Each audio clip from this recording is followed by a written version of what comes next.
The world's tough. We are training kids and people to be soft in a world that continuously gets harder.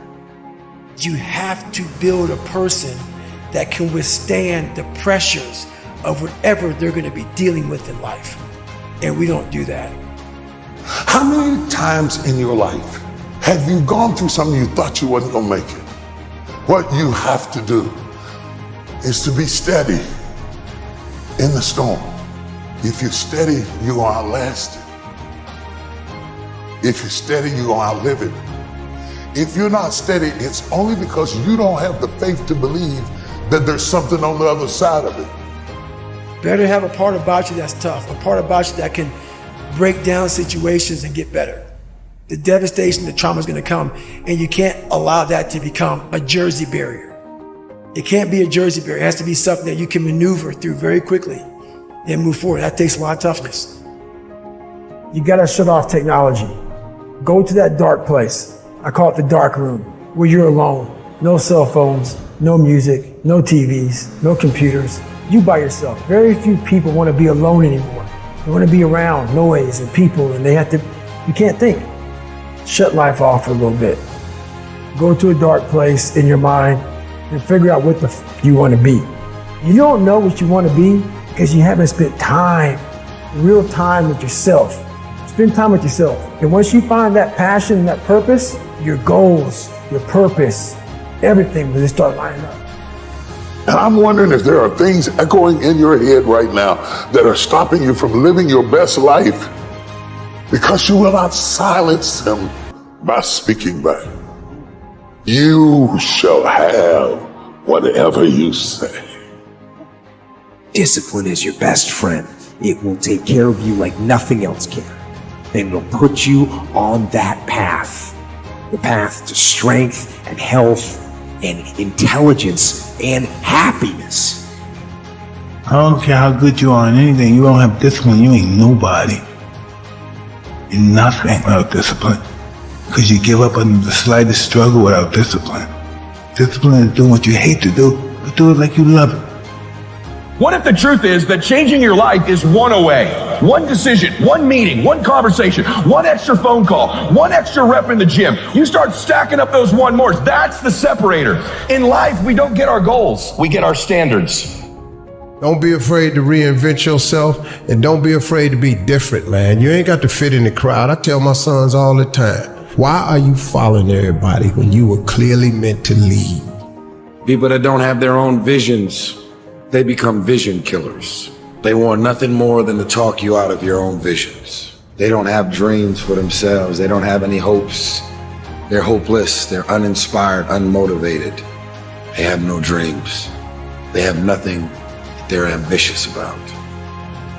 I don't know what your future is, but if you're willing to take the harder way, the more complicated one, the one with more failures at first than successes, the one that has ultimately proven to have more meaning, more victory, more glory, then you will not regret it. Whatever you choose for a career path, remember the struggles along the way are only meant to shape you for your purpose.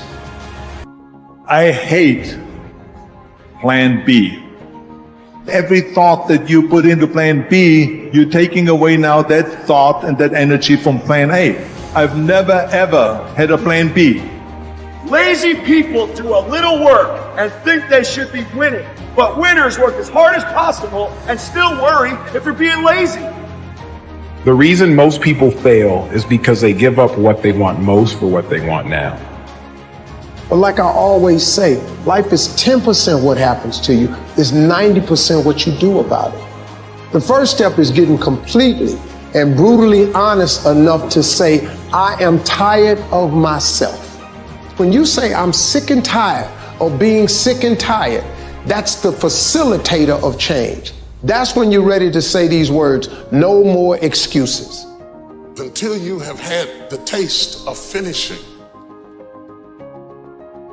you will not respect yourself. Until you follow through, until something is done, tears and struggles and pain and you go through it anyway, and you show up and you continue to fight on no matter the circumstances, after a while, something begins to wither inside of you. See, some people quit because things are out of control. Nobody quits what you can control. But the moment you get in something where you don't get your way, or you get reprimanded, or you get corrected, or you go through this, or you go through that, or you go through the other, or it's bad conditions or bad circumstances, the first thing the immature mind says is, this is ridiculous, I quit. It's an urge. Every president has felt it. Every king has felt it. Every lion has felt it. Every winner has felt it. Every soldier has felt it. Every victorious person has felt it. The urge to quit. Don't you give up on your dream. Nobody in life is flawless. Nobody is perfect. It's impossible. You can try to be as perfect as you want, but ultimately you're going to come across mistakes. You're going to come across flaws. And I think the real perfection is in perfecting your imperfection. The world ain't all sunshine and rainbows. It's a very mean and nasty place, and I don't care how tough you are, it will beat you to your knees and keep you there permanently if you let it. You, me, or nobody is gonna hit as hard as life. But it ain't about how hard you hit. It's about how hard you can get hit and keep moving forward. How much you can take and keep moving forward. Don't cry to give up, cry to keep going. Don't cry to quit. You already in pain, you already hurt, get a reward from it. The best way to contend with problems, with issues, with adversity is action, is by taking action. The more you sit and the more you wait and the more time you spend with that adversity, with the upper hand inside your head, the worse it's gonna get. I want you today to decide I am going to become disciplined, because if you develop the ability to say no to the guys' nights, to say no to the alcohol, if you develop that discipline, how different will your life look a year from now? Don't half-ass it. Don't half-ass it.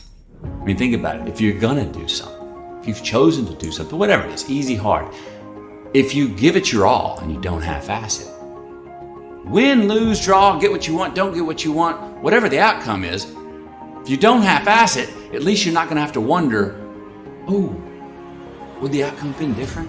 What if I did give it my all? And boy, wondering that is what keeps us up at night. I think that the number one thing is you have to have a very clear vision, a very clear goal of where you want to go, because only then you will get there. You can have the best airplane or the best ship in the world, but if the captain doesn't know where to go, he will just drift around. If the pilot does not know where to go, he will just drift around with his plane. So I think the key thing is that we know where we're going. Don't listen to the naysayers, because there's always people out there that will tell you that you will not be able to do that, forget it, it's a stupid dream that you have, or a crazy vision, and those. Don't listen to the naysayers. If you find your passion, you're going to have this tremendous energy. It's sustainable energy. But momentum requires you always do the next thing to keep the momentum going. And the reason you get yourself in a passionate place is so that you change your life, and the only thing that changes your life is making a decision. So while you're in this passionate state, that's where you make decisions. A decision is the first step. Your mind is thinking about it. All these dungeons that we've created, all these trap doors, most of the time we quit is because we don't have any mental tools to get us through the other side. So my whole thing for people is you have to examine, why are you doing it in the first place? Allow yourself to dream. Allow yourself to imagine and fantasize about all your career goals and the kind of life you would really like to live. You have to have a dream if you want to make a dream come true. It's true for you and for everyone else as well. So imagine that you have no limitations on what you can be or have or do in life. You have no limits.